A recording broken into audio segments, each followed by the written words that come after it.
my name is Jayne County, and I was born Wayne County. I wasn't born Wayne County, but I was born Wayne, and in a very small little hick town in Dallas, Georgia. 11,000 people, one stoplight in the middle of town. You know, old courthouse, and two churches, and well, actually about 1,000,000 churches on every corner down there. But and I was, always into music, even as a little kid down in Georgia, because we had all that early rock and roll, and I grew up with that. And I had an aunt who liked to listen to Chuck Berry and Little Richard and all that stuff. So I got to hear it also, and I got to hear it on American Bandstand. I used to take my jump rope and tie it around the doorknob and swing the door back and forth, and that was my dancing partner, and I danced to the music like that. So at a very early age, I was exposed, to rock and roll, and it had a huge, very huge influence on my life. Whereas a lot of the people down there, they got religious, or joined, in the Baptist church or Pentecostal churches, hallelujah, all that stuff. I was listening to the Beatles and the Rolling Stones. And years before that, he went to Jerry Lee Lewis and really old rock and roll. I was raised on it. So I kind of feel like the rock and roll is in me. It's just a part of me. So, of course, when I grew up and I became transgender and I changed Wayne to Jayne, of course, and my love was rock and roll, I became Jayne County, the first and original transsexual rock and roll singer. There was none before me. I don't care what certain people may say. I did rock and roll, and I've been performing rock and roll as a transgender person since the late '60s, really, and actually even before, because I did some shows down in Atlanta, Georgia, at a place called the Catacombs. It's a hippie joint, and I got up on stage in my big old long Janis Joplin wig, and tore the house down. So I've always been a tranny, and I've been a rock and roller. So of course, transgender rock and roll artist. And doing it when nobody was doing it, used to gay and trans people and all this. They would listen to, in the 60s, like the Supremes. You'd come out and do Supremes imitations. Every party you went to, some queen would go in the back, in the bedroom, come out in a Diana Ross wig and start going, baby love, But I was always coming out and going, take another little piece of my heart, now, baby, yeah. Oh, take another little piece of my heart. Yeah, come on, honey, now. Oh, yeah. Why does love feel like a ball and chain? And the queens would go like, what is she on? What is she on? Well, we want to hear Supremes, Or do Judy. And I'm like, oh, God, I wasn't like that. I wasn't one of those. I was this rock and roll roller all the way. A lot of gay people in the early days in Georgia felt uncomfortable with the rock thing when it started happening big in the 60s, like with the Beatles and Rolling Stones and all, because it was so, heterosexual. So they didn't really identify with it, But I identified with the music absolutely, totally, and I stood out like a sore thumb. I stood out like a sore thumb to the hippies, and I stood out like a sore thumb to the queens. I just stood out. Wherever I went, whatever I did. What brought me to New York? Actually, I was on my way to San Francisco to wear flowers in my hair, and I stopped off in New York on the way, and I never made it to San Francisco because I loved New York so much. Greenwich Village in the '60s was like a page out of a Charles Dickens novel. The way people were dressing, the long pageboy hairdos, and the big, handlebar mustaches, and the big bell bottoms, and the lace shirts, like the Kinks used to wear, the Elizabethan gear. But in the '60s in the West Village, people really went to town. All you had to do was just stand on the corner or stand up, lean on the car, and just watch the freak show. It was fantastic. And those are the days when freak was a good word. It was a put down. If you weren't a freak, there's something wrong with you. You were a narc, or you were a straight person. You were, you weren't a freak. The freaks didn't want to be around people who weren't freaks because they didn't trust them. Freak meant something great. If you said, yeah, I went to this party, man. Yeah, I didn't stay. There were no freaks there. Or I went to this party, man. It was great. Oh, man, freaks everywhere.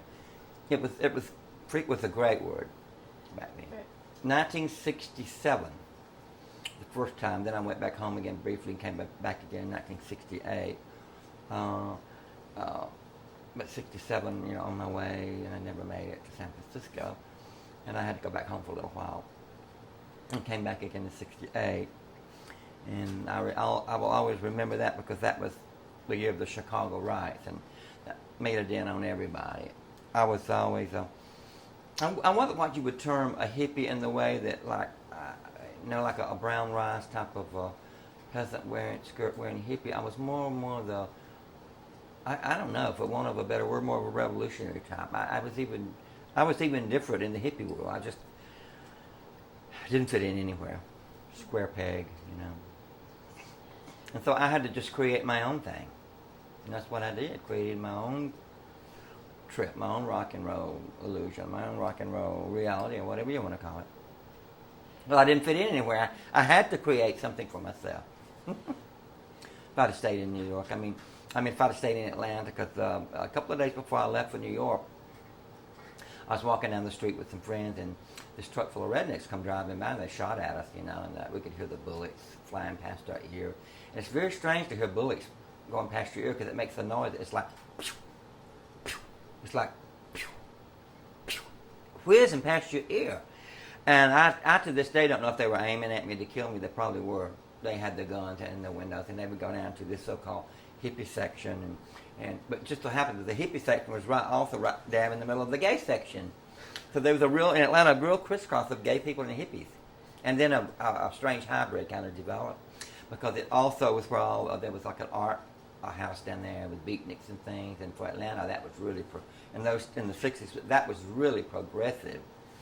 We had the leader was called Mother, and the leader of the hippies in Atlanta was a queen, a crazy queen who wore big long robes and Egyptian eye makeup and everything. The hippie scene down there was a little different than I guess it was other places. It was a very bizarre hybrid and mixture of all of the freaks, So they all down there were sort of incorporated into the hip culture. Right. Well, the first place I went to in New York was the Stonewall. And I was actually in the Stonewall riots all 3 days, in fact. They say 3 days of rioting, but the first two were right. The second day was a little bit like a fart out, but I always go along with the myth and go, 3 days of rioting. Okay, some queen lit a trash can and went, fuck you. Okay, 3 days of rioting. But I heard about the Stonewall down in Atlanta. And I said, I'm going to stop off in New York on my way to San Francisco. And this hippie queen with long shoulder-length hair and bell bottom and psychedelic shirt and the whole bit, she said to me, you got to go to the Stonewall, go to the West Village. There's a big scene there. The Stonewall is where everyone, all the hip people are going. It was a gay ball, but it was considered a very hip gay ball. You had drag queens with huge wigs. You had beatnik-looking people with weirds and dark glasses. You had, the regular New Jersey crowd with their Beach Boys shirts on their button-down collars, doing the karate boogaloo to the jukebox. Gay bars then had jukeboxes and all this gay club stuff. You put a quarter in and hear 3 songs. And the thing is that made that great because things weren't ghettoized as much because that jukebox had every kind of music on it, from Dean Martin to Judy Garland, to the Doors, to the Beatles, to Jackie DeShannon. It just went on. Back then, the music wasn't ghettoized as much. In New York, it's quite a mixture. You went to a gay bar and you could hear, in other words, you went to a gay bar and you didn't hear nonstop for an hour. Thump, thump, thump, thump, thump, thump, thump, thump, thump, thump, thump.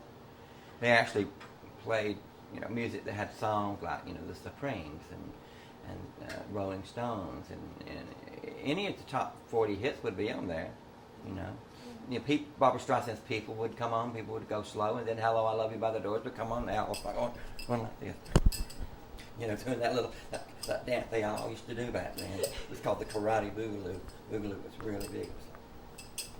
It's so bizarre to watch. Everyone on the dance floor doing like this. It's like, and trying to dodge each other's arms and hands and get slapped in the face. Very strange. I was really good at doing the boogaloo too, the karate boogaloo. I got really good at it.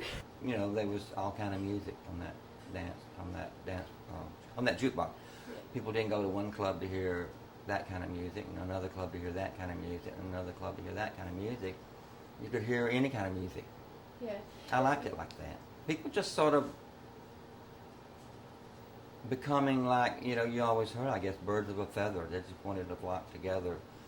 And, but people, I think gay people kind of drifted one way musically, and the straight hip crowd drifted another way musically, except for the gay hips, and then the unhip straight, or the whatever, back and forth. But I don't know why exactly things became sort of, I think, ghettoized as much.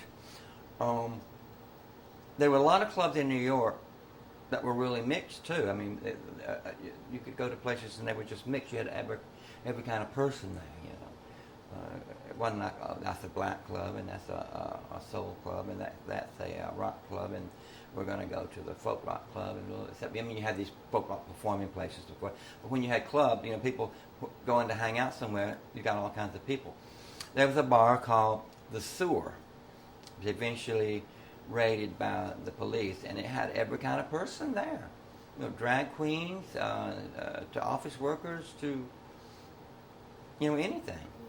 The Andy Warhol scene. I got into that because my friend Lee Black Childers, the photographer, was working with a lot of those Warhol people, and he was photographing Jackie Curtis and Hollywood Lawn, Candy Darling, Walk on the Wild Side. Those three Andy Warhol drag queens. He how did he get into it? By accident, I think, or was it? I don't know. He ran into Jackie Curtis or something. She was telling everyone to come to her wedding. She was marrying Eric Emerson. And he went and he photographed the wedding, and all these incredible people were there. Larry Ray, Penny Arcade, all these incredible, in other words, the Lower East Side village, freaks. Charles Ludlam and John Vaccaro crowd. And Lee is a very friendly, nice person. He became friends with, people immediately. Now, I was still basically hanging out like at the Fillmore East, going to see, the Iron Butterfly, the Birds and Janis Joplin, all that, and everything. But Lee came home one night and said, well, I photographed this wedding, and they invited me to come to Max's Kansas City. And I said, oh, Max's Kansas City, that's familiar. Isn't that an artist hangout and blah, blah, blah? So we went. We walked, and Mickey is very, sort of at the door. He's very, about who he lets in and everything. But we just waltzed in. I mean, Lee had his bleached long hair, and he had this incredible shirt on. And I had bell bottoms with fringe tied. I'd sewed on them, and outrageous clothes. I had this little haircut, the whole bit. And so I guess he figured we looked like we fit in there. So he let us in, and we started hanging out. Really, basically first with Jackie Curtis and Rita Red. And later on, when Holly Whittle came onto the scene, of course, we clicked with Holly because we loved Holly because she was just so trashy.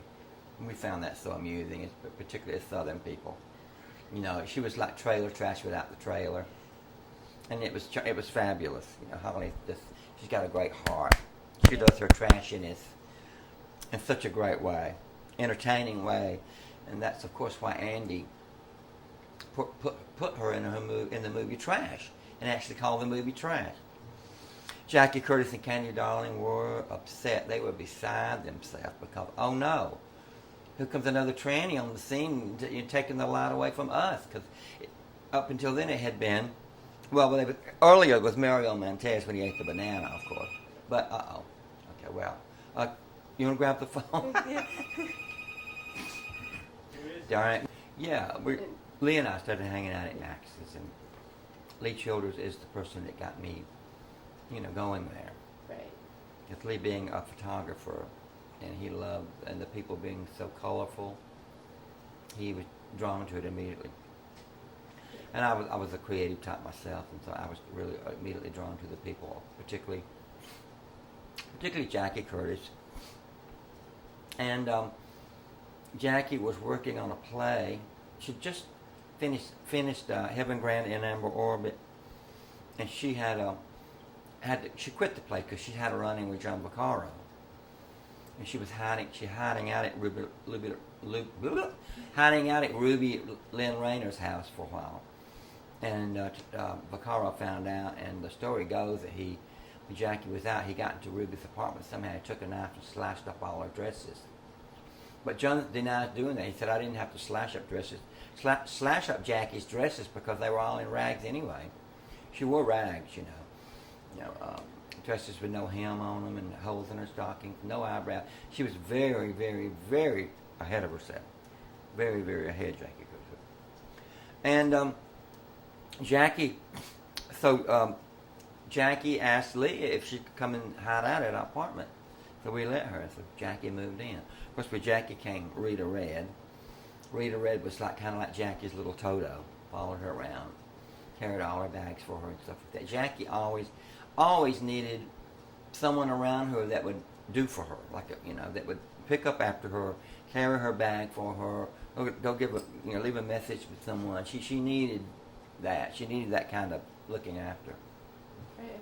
But Jackie moved in and she was working on a play called Femme Fatale. And she thought I would be good for the part of a lesbian fly-eating prison inmate.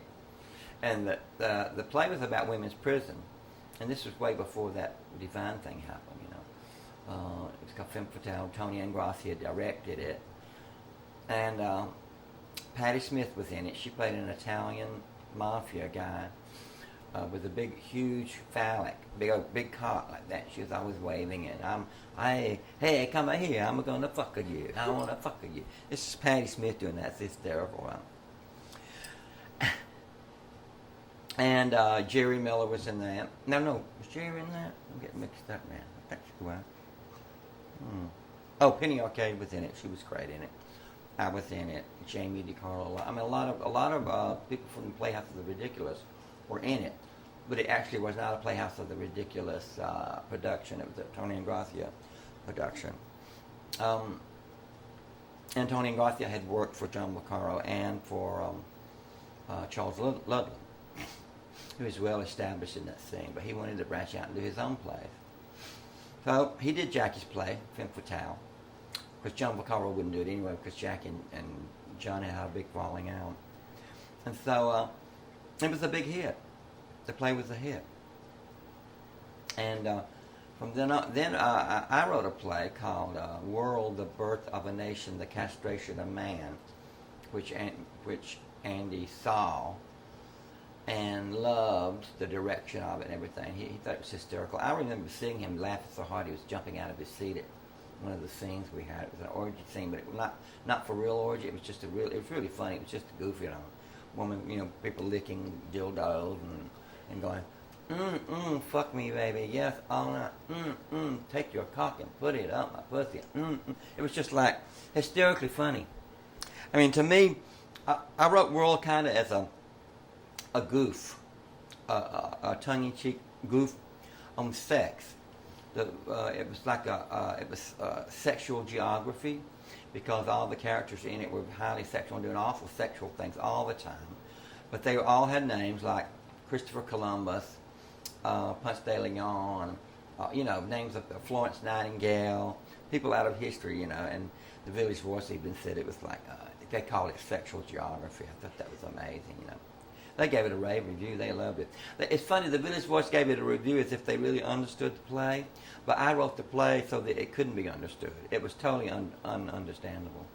I mean, it just didn't have a particular meaning, but it was. I did it so that people just could read their own meaning into it and find their own meaning into it. And Prindleville, Ohio, was in it, and she was actually on acid quite a few nights. We would figure out her lines. We'd have to cover for her.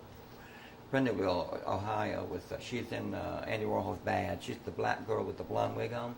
She was half black, half white. And she had a hard time dealing with it. And when she'd get stoned, she'd go off on these big cry things and rant and rave about, the black people hate me because I'm white, and the white people hate me because I'm black, blah, blah, blah, blah. And one day she got really upset at rehearsal in Penny Arcade, and we were all there rehearsing the play, and she got very upset. She was on acid, and we were trying to calm her down. She was going, but black people hate me because I'm white, and white people hate me because I'm black. And Penny Arcade, the Lord, having that sardonic humor she has, looked at Prindleville and said, don't worry, Prindleville, we all think of you as black. which Prin didn't want to hear, because Prin actually, I think she wanted to be white. She would take white makeup and white her face out. I mean, she was actually kind of like she was in whiteface, you know. And I hope that the older she got, she learned to just accept herself as just the way she was, you know. Coffee and the cream in the coffee and make a beautiful color. And she was beautiful color. She's a gorgeous girl. She had a problem with that. Not because she created it, you know. People around her were mean. Society created that problem, you know. Bad. But Prindaville, Lee photographed Prindaville. Her dog had puppies, and I don't want to know why. Anyway, the puppies all died. They didn't live, and she froze them in her freezer. She couldn't bear throwing them out. She froze the puppies in her freezer, and Lee did this photo session of her licking the dead puppies, like from taking the refrigerators and licking them like they were popsicles. All in the name of art, right? So everyone was always just kind of, I guess, the whole crowd I hung out with were the very, you know, misfits. You know, not really a real part of society, the traditional society, shall we say, but very talented people. Well, at Max's Kansas City, that's why Max's Kansas City was so great.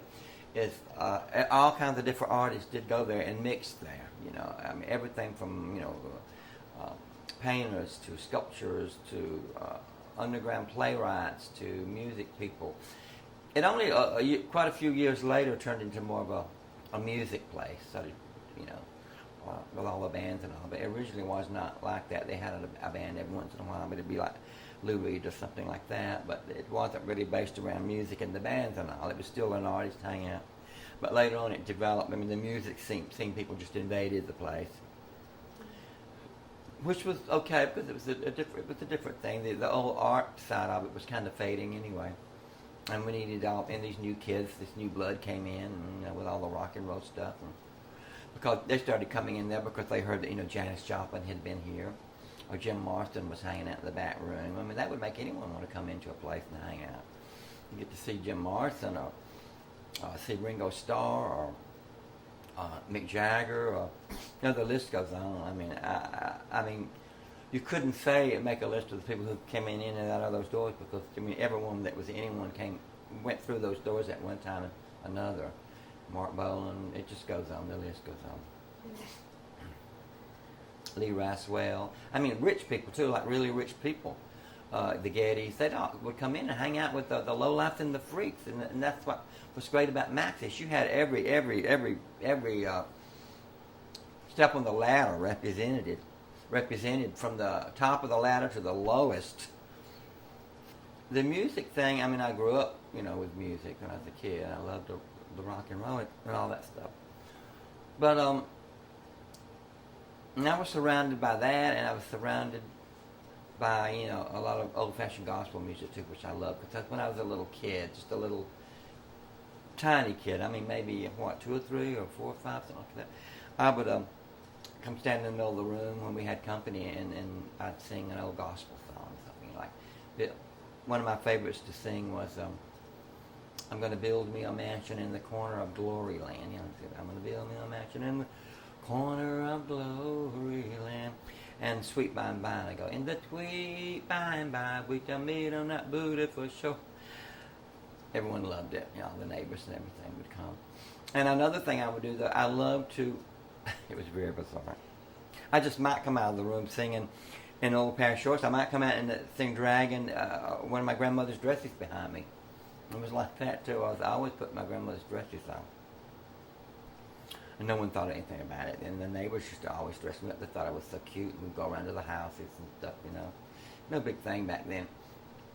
It seems like, you know, the more people know about stuff, the more they have to, you know, to be angry at or something. You know, sometimes it seems like if people are more. It seems like some people, the more they know about, the meaner they get, or the less open-minded they get. I mean, you can tell people things or show people something and hope that it'll open their mind, but a lot of times it just closes their mind more and they just become hateful, you know. So in some ways, you know, way back then when things were like not labeled or anything, you know, it didn't matter. You had the town little sissy boys, and there were others in school, and you know, and Jerry Graham sashayed down the halls of the school, you know, with the hips going like that. It was just like, oh, Jerry Graham, you know, Jerry Graham, little sissy boy, you know, blah blah blah. But it was like no one made a horrible deal about it. I mean, no one tried to beat him up or do anything. It was just like people just did not know the labels and didn't know about, you know, persecuting him or anything. Just a little sissy boy. And in the South, there's always a few sissy boys hanging around. There always was. But now, when it's like, you know, you got the gay and the trans and all this, and then they go, yeah, those trans, those gays, fuck, get them, and those black people, and blah. You know, it's just like you got those people doing that. Oof, awful. Pockets of hate, I call it. Yeah. Pockets of hate. And a sea of liberal. Well, I was doing plays in the underground plays. I'd work with different people, you know, in underground plays like Patti Smith and Jackie Curtis and all those people. And I love music. And the in Femme Fatale, Tony and Gracia had hired Jimmy and Mark Windbrand, or the Marcus Brothers, they call themselves. They went on to become the Miamis. They're on that CBGB's album, the Miamis. But they were my band before that. I met them in the play Femme Fatale. And they played the music. They played the guitar. Well, actually, Marcus played the guitar. And he backed up Jackie when she sang the song he wrote for her called "Since You've Lost Your Legs." It's totally off key, off kilt. And you never hold a winning hand when you hold a man, and then some other stuff. And so after the play was over, I was talking to him, and I said, you know, I would really like to do some music, you know. So we more or less just got together with his brother and a bass player and a drummer, and we got together and started rehearsing these outrageous songs. I was highly influenced by the theater of the ridiculous and rock and roll. So, and of course, John Vaccaro had always used a band, rock and roll bands, for his plays, which was just hardly not done. But it was very, very progressive to do that. And so I wanted to have a band, but instead of having an outrageous play with a band, I wanted an outrageous band with just outrageous music and outrageous theatrics. So I got together with them, and we called the band Queen Elizabeth. And not named after the Queen of England. It was named after this queen in Atlanta, Georgia, named Elizabeth, who was working for Davidson's department store in the fashion department. She would try on the dresses and all for the women to come and look at, and they had no idea that Queen Elizabeth was not a real woman. They didn't know. She was so, you know. And then one day, one of the managers of Davidson's department store walked in on Queen Elizabeth while she was changing her undies and noticed that there was a little bit something extra on that model she didn't know was there before, so they promptly fired her. And she was famous all over the Atlanta underground scene, particularly all the underground drag queens. She was famous for, like, she worked as a real woman in Davidson's, and they found out, and you know, it was like that. But we loved it.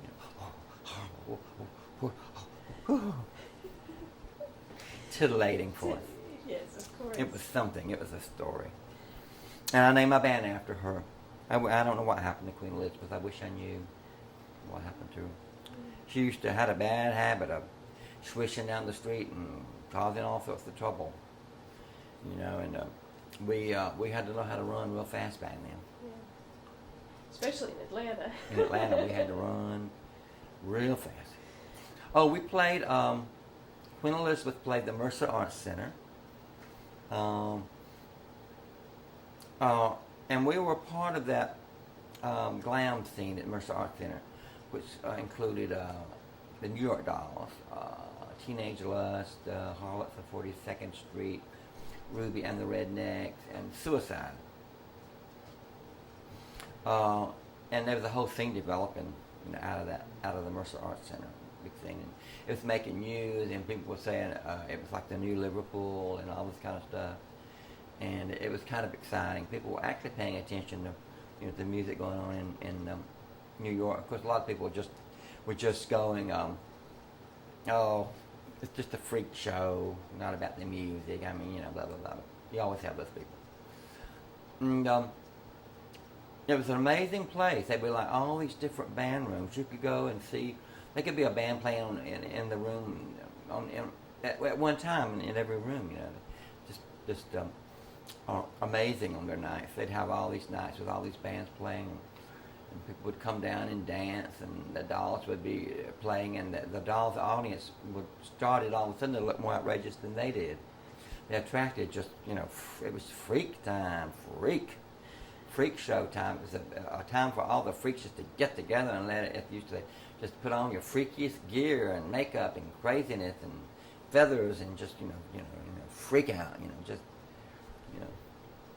In those days, as the song, anything goes, anything, everything. There was nothing was a no-no. My act was caused a lot of trouble in places. I played some other places, and they did, like the NYU, and they disconnected the microphones, all the equipment. They came down there and they just pulled the plug in the middle of the song.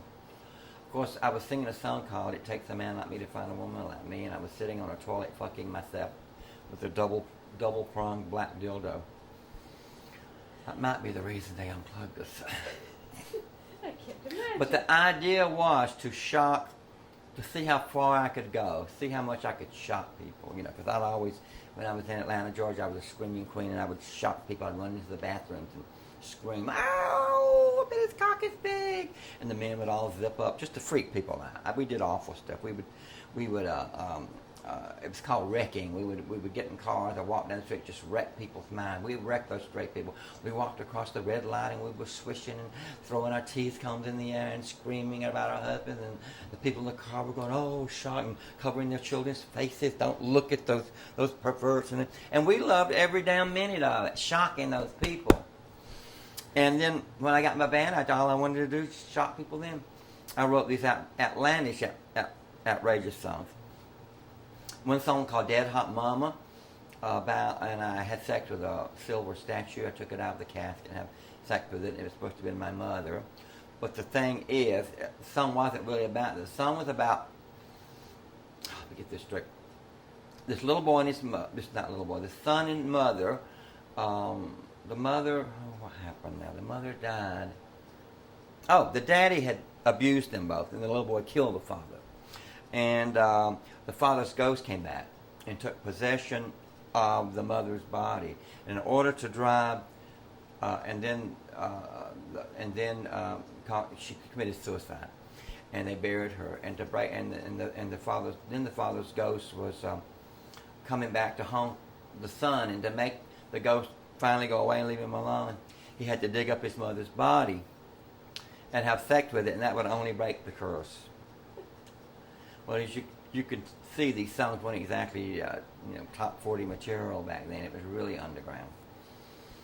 But it was shockable, and I loved every minute of it. I was just doing what I liked the best, shocking people, and I loved rock and roll. So I was notorious for it. Oh God, I got articles, people writing about me from all over the world and going, "Oh my God, what is this? What's going on?"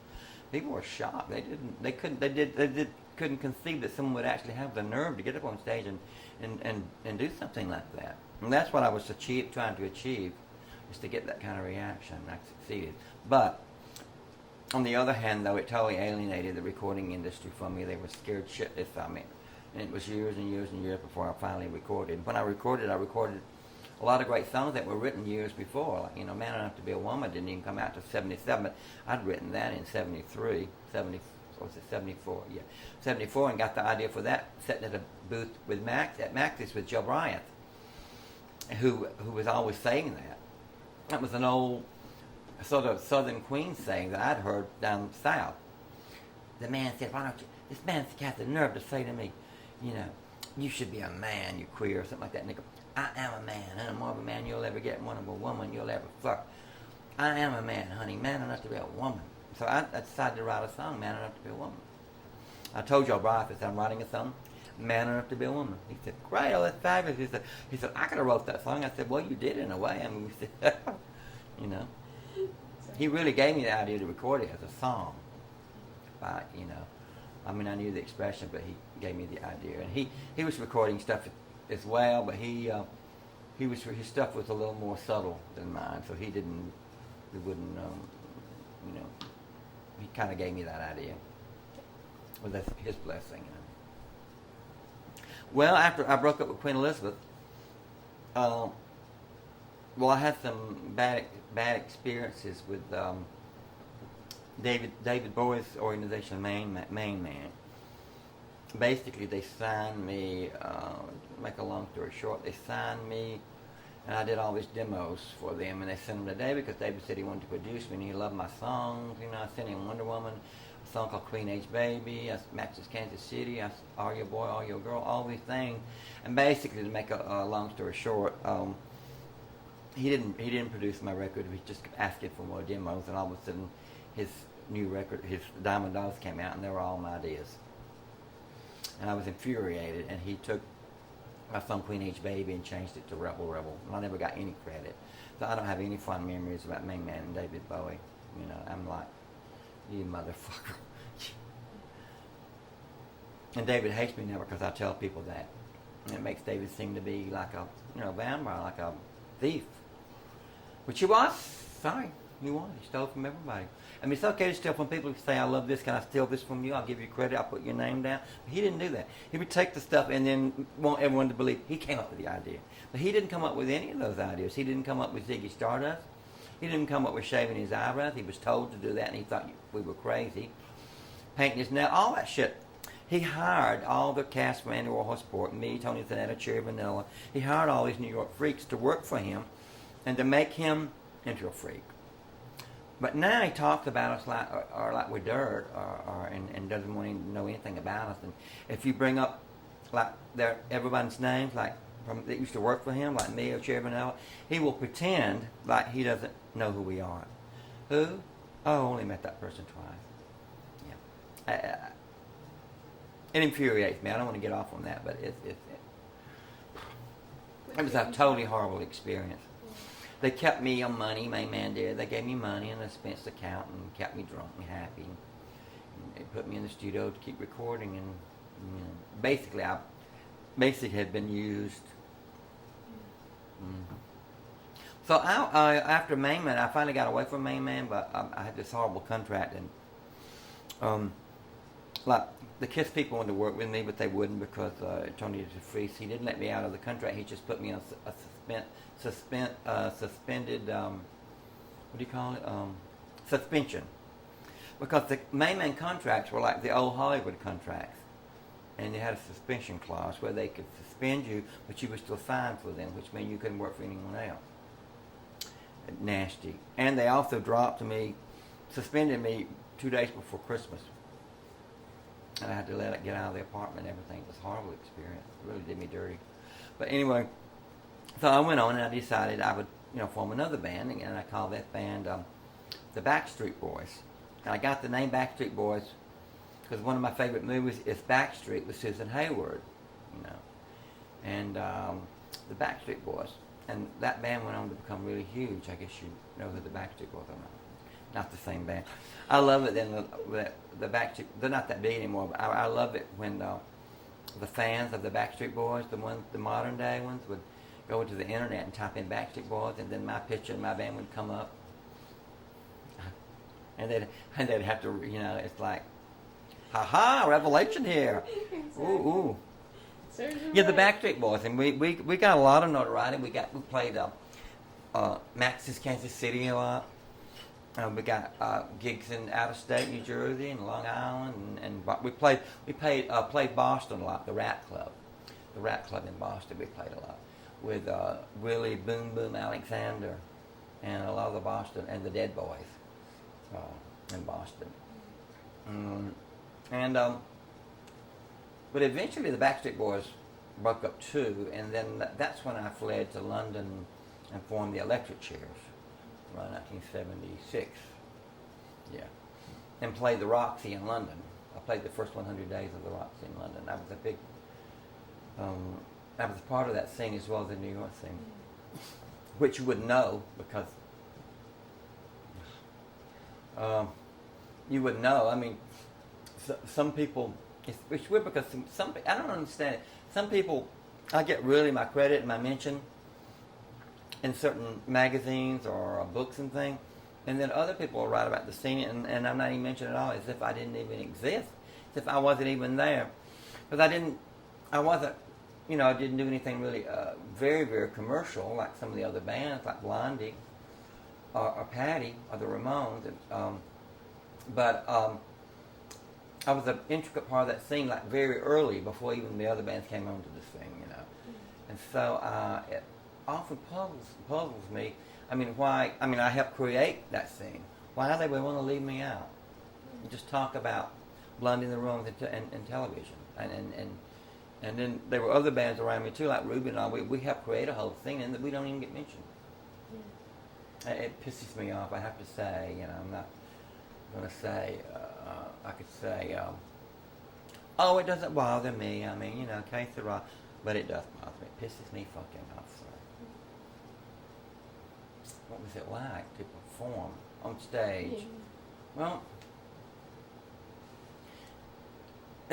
I knew this. It was definitely breaking ground, breaking a lot of new ground.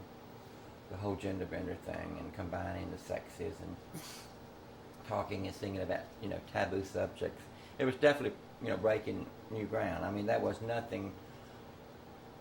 If I wanted to say something and say it in a certain way, there was I did it. Whereas other people would be too afraid. I mean, we got in trouble. I mean, in New Jersey we played, and these the police had to show up and escort us over the state line. These people wanted literally to kill us. So we were ran out of the state of New Jersey. And then we were shot at in Rhode Island. Somebody in the audience pulled a gun. I had a song called Storm the Gates of Heaven, where I took a statue of the Virgin Mary and simulated masturbation, And why this guy had a gun, I don't know. All of a sudden I hear bang, bang, bang, and everybody's running, screaming. This guy got very offended. And he's fucking with God and Jesus and Mary and blah, blah, blah. Okay, hello. He didn't get the symbolic meaning of that, how religion fucks with people. I've been fucked by religion. It's fucked my head. It's fucked me. Give me that statue of Jesus. They don't. I guess, and at that time, I think I expected too much of people that they would get what I was doing and saying. But they didn't. They only would see what I was doing and get offended by it without thinking about what was behind it. And I expected people to be kind of intelligent, but I've learned that people in general, we're not, and I don't think people in general, 99% of people aren't intelligent at all, I don't think. Particularly now in this country. I don't even want to get in that right now, but all I can say is, yuck. I come from a time that was so free. It was so free, but now we're going into a time that's not so free.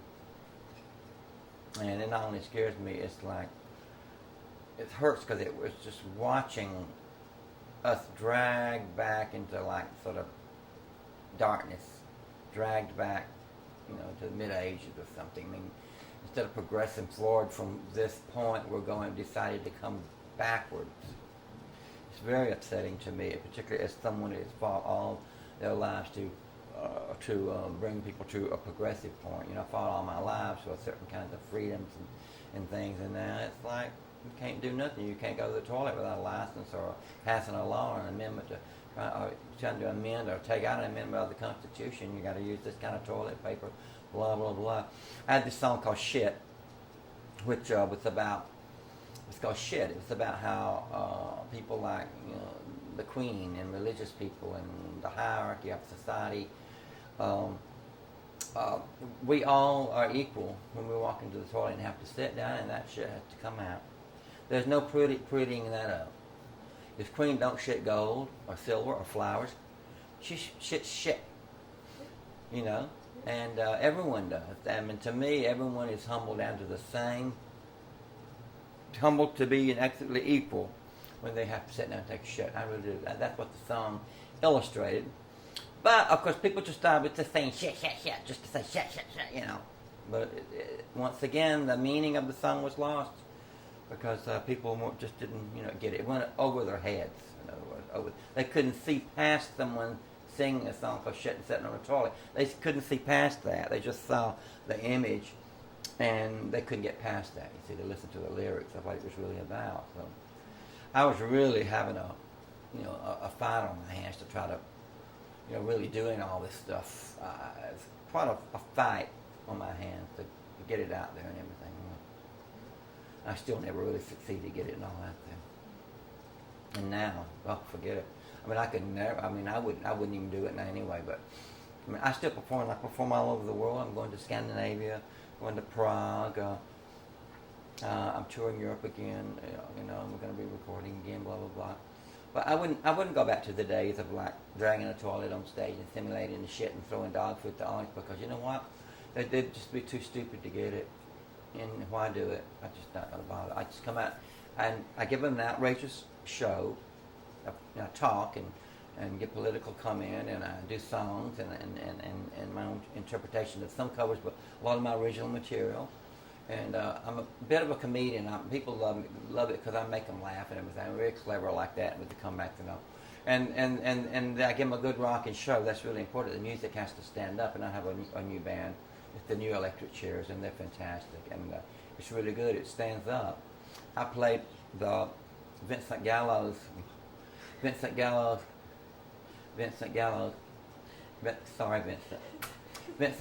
Altamar's parties.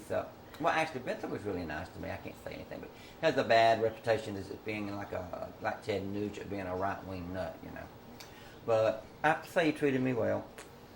He did this thing called Altamar's Parties. He curated the whole show, and the whole show was just 3 days of bands that he wanted to play and he liked. So God, when I heard that, I couldn't understand it. I said, why would a right-wing nut type of person like Jayne County? It seems like they would, So there's some kind of mishmash and crisscrossing of wires going on there somewhere, where it meets in the middle. I don't know. And I did that, and it's 5,000 people. And I went down a storm. They went bananas, crazy. A lot of the younger people had never seen me, and they would. You could just look in the audience. They were just total smiles and awe and looks, and like on their faces, they're like some of them were like seeing something new, like they were seeing something for the first time that they did, weren't familiar with. They're not doing stuff, and I love that. I love giving the kids a treat, showing them that, hey, you know what? There's a big world out there full of all kinds of people, and get used to it. That's what it's called, being in the real world, not creating some fantasy world. Not letting people around you create a fantasy world how they think the world should be.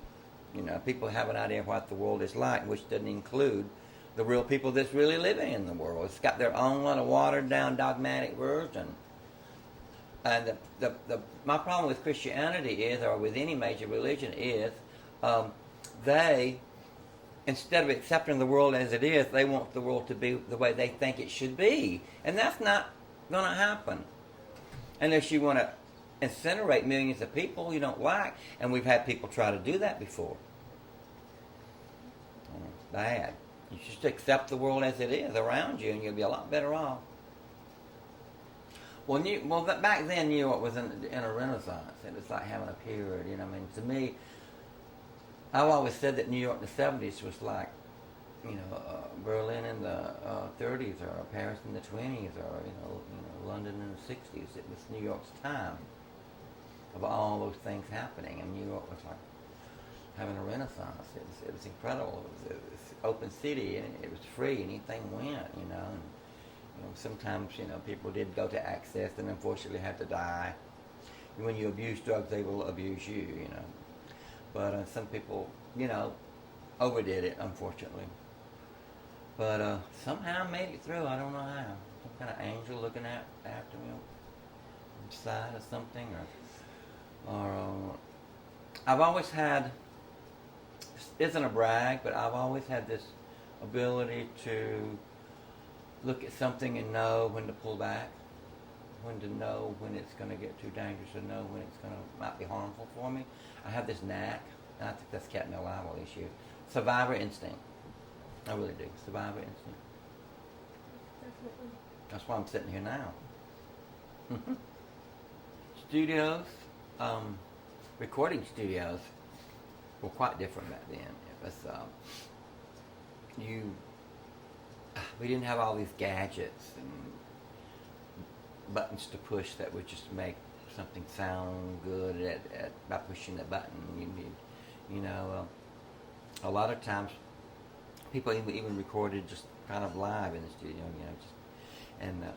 you basically you went in and you set up the microphones in front of all the amps and all, and you did a guide vocal. You got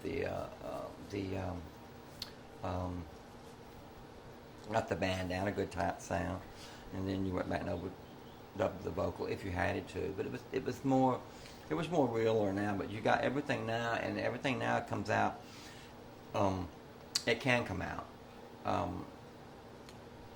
It's like processed cheese. It's like Velveeta compared to a nice chunk of real, extra sharp Gloucester cheese or something, or Danish blue.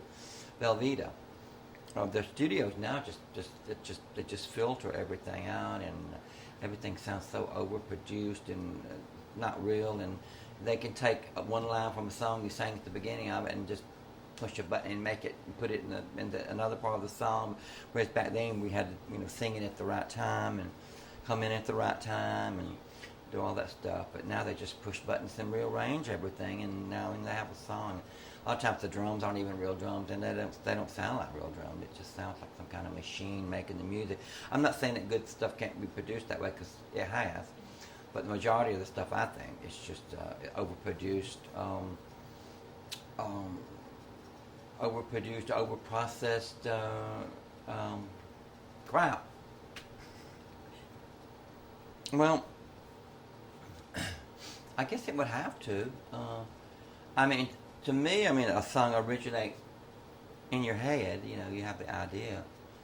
I don't know how a lot of other people might do that, but I still do it the same way. It's like, if I have an idea for a song, and it may come as an idea, or it may come as a tune out of absolutely nowhere, I've even written songs I dreamed about. I woke up and would write it down.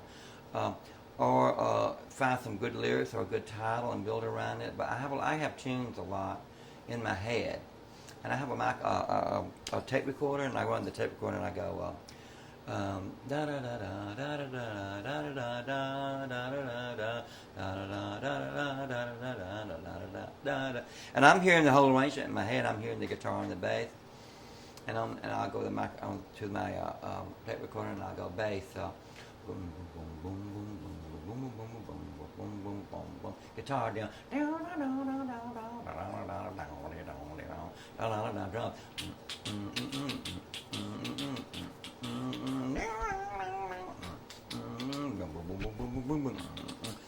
And that's how I explain songs to my guitar players, and they pick it up from there. I really do. And then I hear the intro in my head, how it comes in and how it starts. I hear where the verse comes in. I hear where the chorus lines come in. I hear it in my head already done. I hear it in my head already sort of produced, and I have to translate it in the studio and get it recorded. But I hear my songs that way, and I don't know. I think most artists do hear the songs, have their basic idea of the song before they go in the studio. But now it's easier now to write, I think, songs as you go along too, because you can just like push a button and you get a certain beat. You just push, programs, the drums, and they'll go like.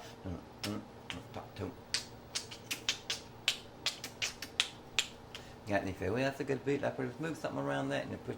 But then you can push another button and make it go and push a button and get a sound of 50 violins. And I don't know. Sometimes I think that the worst invention and the thing that has done music the most harm has to be the synthesizer. Yeah. Sometimes I think that. I know you can get amazing sounds and stuff out of it, but it somehow made it too easy. Made it kind of too easy to put out a lot of crap. and synthesizer. I mean, it exactly what the name implies. Synthetic. It's synthetic music. But we're stuck with it. I still prefer just going in with some guitars and drums and bass and knocking them out like that. You get a better sound. It's more real sounding, and I like it's more of original, real rock and roll sound. That can be a bit rough, but that's okay because I like my rock and roll rough. Yeah, I'd rather hear a good band play rough and ready rock and roll, even if they were out of tune or even if they missed some of the chords or something. That they hear a machine play perfectly. CBGB's was there as just a sort of a old decrepit kind of place, which is cool, but I'm just saying it was there at this place. And Healy had basically, folk act, people sitting there doing Joan Baez covers, I don't know. It was a kind of folk place, like the name implies, blues folk. And a lot of people don't know this, but my band Queen Elizabeth played CBGB's like 4 whole months before television did. We were the actual first band to play there. We don't get that credit. They always say, "Oh, television," blah blah blah. They didn't. I'm sorry, I didn't. We beat them 4 months, but once it did start opening up for the rock band, it was an alternative to Max's, really, because Max's Kansas City was getting more and more musical, but Max's was more, I think, considered more of a Seabees was considered a bit of a dive, and Max's was considered more legit place to play. But the fact that CBGB's was a dive made it extremely cool and hip and punk to play. And so for a while there was even a big competition between the two, and for a while they were like CB's people and Max's people, but at the same time, a lot of the bands that would play CB's would play Max's, and played Max's would play CB's. There was crisscrossing.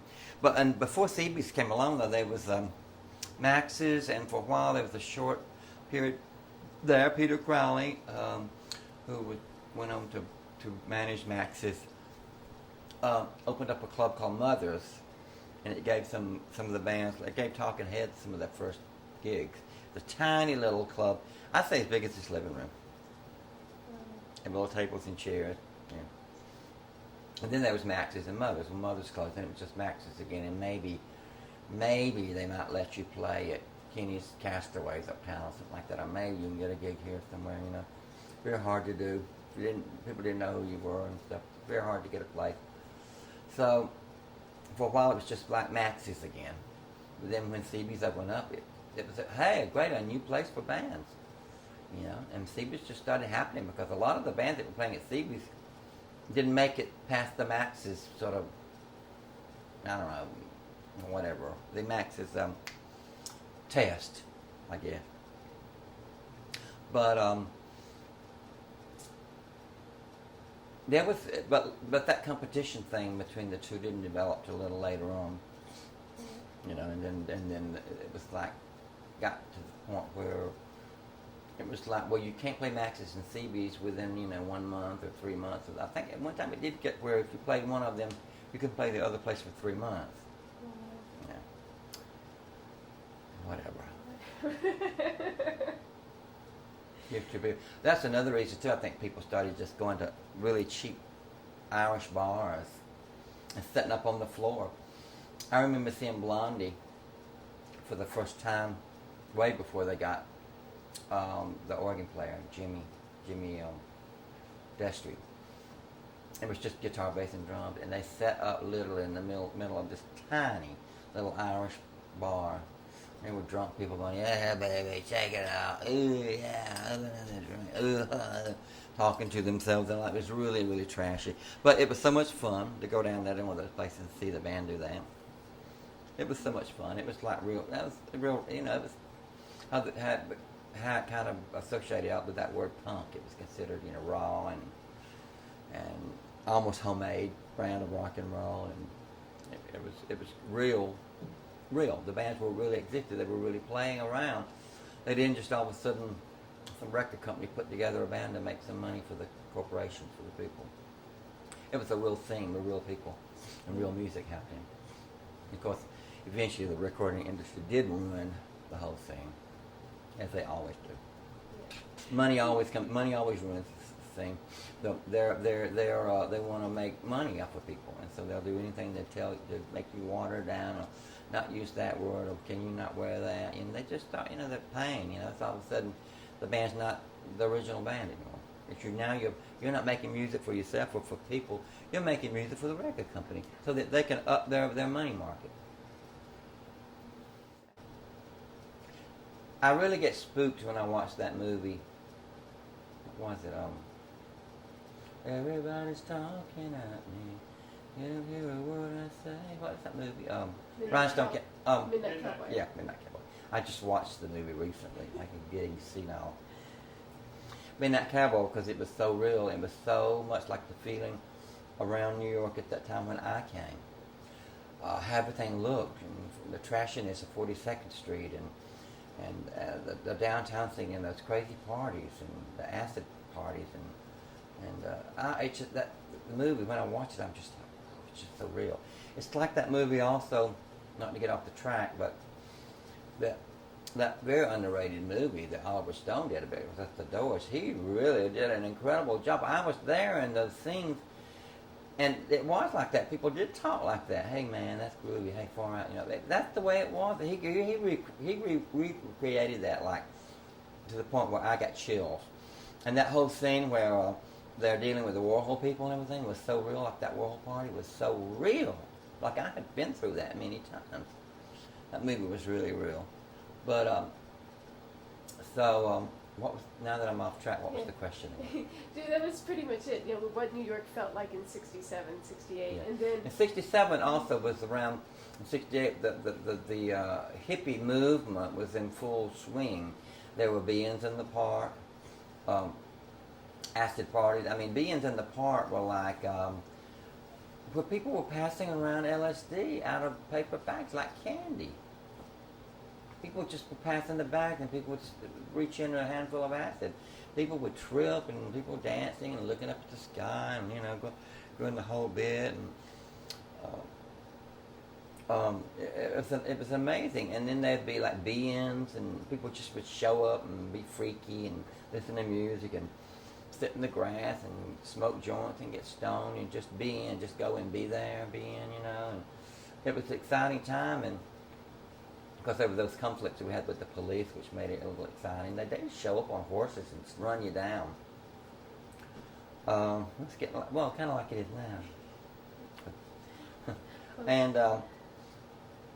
that's the major difference between '74. '74, that hippie thing we had died out more or less. The real hippie movement had died out, and because when all the I knew it was over when me and my friend went to the Fillmore East. Around the early '70s, it was all these kids with long hair and dressed like hippies, and they were like obnoxious and horrible and drinking and fighting and being assholes, and that's not what it was about. And we knew then. We looked at each other and said, "Oh, yeah, it's over, isn't it? It's just done." I haven't, a guy in long hair, or a girl, in a long dress, long straight hair. It meant something back then. You knew what they believed, what the people were. You knew the scene. There were other hip people, and then other people, the assholes, adopted the gear and the wear, and it wasn't the same anymore. It wasn't. It was different. It was not the same. Changed. It was ruined. After '75. It felt like New York was going to have another renaissance again, and it did. It was something new and bubbling, because there were a lot of bands. Because a lot of people were just getting fed up with all the record company dribble and how over-progressive the bands were, and how most of the bands back then, commercial bands, how they should have been filed under classical music instead of rock and roll. Things just got progressive. It was too much, and the rock and roll was locked again. So people needed to get back down to the bare essentials again, and that's how it happened. People just getting fed up with the music that was being made, and just were making music got together and made a band, and other people liked it and thought it was great, and before you know it, there was another band and another band. It was like guitar, I think, drums and bass and singing, no record company interference, and you could sing and say the words you wanted to without getting someone saying, oh, you can't do that, you can't say that, or you can't do that, or you can't say that. Eventually that happened, but during I would say from 74 was bubbling up, 76 is starting to hit, by 77 it just exploded, in London and New York. But it had been bubbling up in New York years before it exploded in London. London's version of it was good though. As England's version of early rock and roll, like the Beatles and Stones, was great. I mean, even to this day, there's versions of Chuck Berry's songs by the Stones that I prefer to the original version. Now they improved on it, whereas a lot of bands now might do a cover and you're like, oh God, why did they even bother? But the music was very raw back then. It was real. It was exciting, and the music was expressing what people were thinking back then. And so the bands and the people were kind of like, exchanging ideas and all, And then when the punk thing did happen, it kind of got back to that again for a while, until the record companies ruined it. For a while. And it was a good time, and I'm so thankful and glad that I could have been a part of New York during that time. A lot of people have expressed such envy to me, oh, you were there right when that was happening, right in the middle of the thing. I said, yeah, I was. The 60s and 70s, rock and roll music, particularly because I'm, been involved with rock and roll my whole life, every so often needs to be revitalized again. Like I have a song called Rock and Roll Resurrection. Rock me, Jesus, roll me, Lord. Wash me in the blood of rock and roll. We need a rock and roll resurrection. We need a rock and roll reformation. In order to have that reformation, in order to have that resurrection, we must have that reformation. And so let's rock and roll. Let's get a band. And every once in a while, rock and roll will be like pushed down again by companies and stuff, and then all of a sudden it'll come back again, like be resurrected again, real rock and roll, using the original ideas of rock and roll, using just a couple of chords, the basic, simple, raw energy of rock and roll. It always comes back again. And the 60s and 70s are the proof of that, because it came back again in the 60s and it came back again in the 70s. And we're waiting now. And we're waiting now. Please hurry. Exactly. I don't know if it ever will now. We might have to go to another country. I don't know. Yeah. But actually, to tell you the truth, no.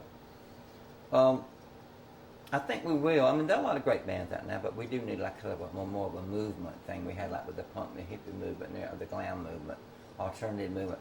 But we do need another period, where rock and roll is revitalized again, like we had in the 60s and the 70s. And people, a lot of really straight right-wing people will say, oh, those two horrible eras of the 60s and the 70s. People were so decadent and selfish. But hey, I mean, their idea of decadent and selfish to us is like we've been free and being ourselves, and it's the power of the individual and not to have to fit into some mold that these assholes that are controlling everything want us to fit in. We said, no, we're not going to do it. And that's why they hate those eras, because people were saying, fuck you, we ain't doing that. Now we need it again. Thank God for the 60s and 70s, because we can look to those two eras to inspire us now to do something now.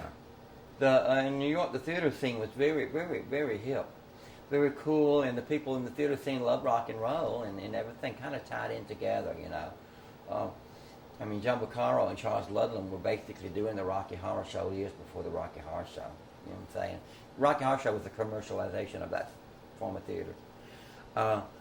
But the theater in New York was very unbelievable, innovative, and revolutionary. I mean, John Vaccaro was doing plays with real drag queens in it, and throwing glitter on people's heads, and doing incredible things. Ruby Lynn Rain is fucking a wooden horse, and outrageous scenes, and with Siamese twins and three-headed people, and all to rock and roll music. So that helped create this whole rock and roll theatrical rock and roll thing in New York, I think. And then it contributed at a lesser extent to the punk movement, because the punk movement, although it did strip away a lot of the glam stuff, was basically an extension of what had to come before. It was just a different version of what had come before, really.